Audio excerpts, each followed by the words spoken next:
ரஜினியின் தர்பார் படம் திண்டுக்கல்லில் இருக்கும் 11 திரையரங்குகளில் வெளியாகாததால் ஆத்திரம் அடைந்த ரசிகர்கள் பேனர்களை கிழித்து அதிருப்தியை வெளிப்படுத்தினர். உடனடியாக காவல்துறை அப்பகுதியில் குவிக்கப்பட்டது. இந்நிலையில் தர்பார் படத்தின் ஒரு காட்சியில் காசு இருந்தால் சிறையிலிருந்து ஷாப்பிங் செய்ய வெளியே சென்று வரலாம் என்ற காட்சி அரசியல் ரீதியாக விமர்சனங்களை எழுப்பியுள்ளது. பாதுகாப்புக்காக தமிழகம் முழுவதும் 4,40,000 சிசிடிவி கேமராக்கள் அமைக்கப்பட்டுள்ளதாக சட்டப்பேரவையில் தமிழக முதலமைச்சர் எடப்பாடி பழனிசாமி தெரிவித்தார். குடியுரிமை திருத்த சட்டத்திற்கு எதிராக அளிக்கப்பட்ட தீர்மானத்தை விவாதத்திற்கு எடுக்காததை கண்டித்து எதிர்க்கட்சி துணைத் தலைவர் துரைமுருகன் தலைமையில் திமுக எம்எல்ஏக்கள் சட்டப்பேரவையிலிருந்து வெளிநடப்பு செய்தனர். தீர்மானம் ஆய்வில் உள்ளதாக சபாநாயகர் தனபால் தெரிவித்தார். பள்ளி படிப்பை தமிழ் வழியில் கற்றவர்களுக்கு MBBS படிப்பில் 5% இடஒதுக்கீடு வழங்க கோரிய மனுவை விசாரித்த சென்னை உயர்நீதிமன்றம் இது குறித்து பிப்ரவரி 20ஆம் தேதிக்குள் பதிலளிக்க சுகாதாரத்துறை, மருத்துவ கல்வி இயக்குநரகம் ஆகியவைக்கு உத்தரவிட்டுள்ளது. கர்நாடகத்தில் இதுபோன்ற இடஒதுக்கீடு உள்ளதை மேற்கோள் காட்டி இந்த வழக்கு தொடரப்பட்டுள்ளது.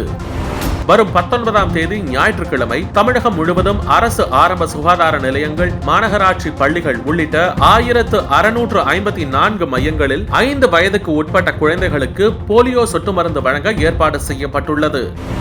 வீட்டிலிருந்து ஓடி வந்த, கடத்தப்பட்டு கைவிடப்பட்ட, போதைக்கு அடிமையான, தொலைந்து போன உள்ளிட்ட பல்வேறு காரணங்களால் பாதிக்கப்பட்ட 16,457 குழந்தைகள் 2019ஆம் ஆண்டில் மீட்கப்பட்டுள்ளதாக ரயில்வே பாதுகாப்புத்துறை DG அருண்குமார் தெரிவித்துள்ளார். தேசிய அளவிலான தொலைக்காட்சி விளம்பரங்களில் 4இல் ஒரு பங்கை கிரிக்கெட் வீரர்கள் மற்றும் பாலிவுட் பிரபலங்களே ஆதிக்கம் செலுத்துகின்றனர். அதில் அதிகபட்சமாக கிரிக்கெட் வீரர் தோனி 44 பிராண்டுகளின் விளம்பரங்களிலும், அமிதாப் பச்சன் 40 பிராண்டுகளின் விளம்பரங்களிலும் நடித்துள்ளனர். கிரிக்கெட்டை தாண்டி வேறு எந்த விளையாட்டு வீரர்களோ, பாலிவுட்டை கடந்து வேற எந்த மொழி கலைஞர்களோ இந்த விளம்பரத்துறையில் ஆதிக்கம் செலுத்தவில்லை.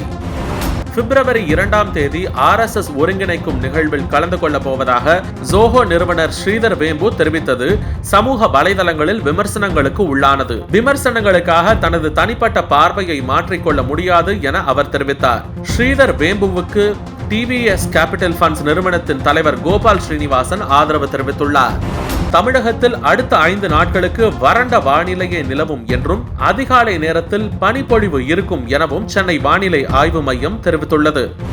தங்கம் விலை இன்று மாலை நிலவரப்படி கிராமுக்கு 25 ரூபாய் குறைந்து 22 கேரட் தங்கம் 1 கிராம் 3,805 ரூபாய்க்கும், ஒரு சவரன் 30,440 ரூபாய்க்கும் விற்பனையாகிறது.